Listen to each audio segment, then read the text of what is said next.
as we have already configured the Kali Linux inside the VirtualBox, now let's start using the Kali Linux and let's see how it is actually starts and what the options are available once we are going to use the Kali on the boot menu.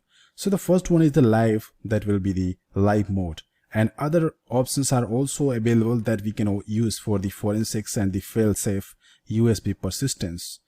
That will be live USB running, live USB encrypted persistent, graphical install is also there. So in that, all of the cases we can use in different situations and different system, different working capabilities of your system, and what the desired subjective to you want the Kali Linux to be running on. So we can also see the advanced options for the installations and running on. But for this course, I am going to use the live mode as this is the best option.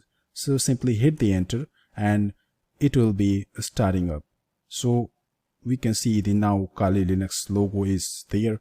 It is starting up, loading up all of the services and creating a virtual sandbox to run this Kali Linux, and all of the system will be running in a virtual sandbox inside the virtual machine.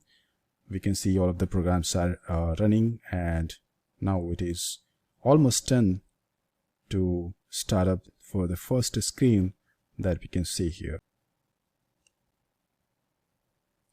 Alright, so it has been started up. First screen is there and we can see the Kali Live CD. And now moving to the switch user, if I am going to log it out, as you see, this is not asking for the password or the username, but once you are going to log out or something like that, then it will be asking for the passwords and the username. So username is the Kali and the password is also the same Kali.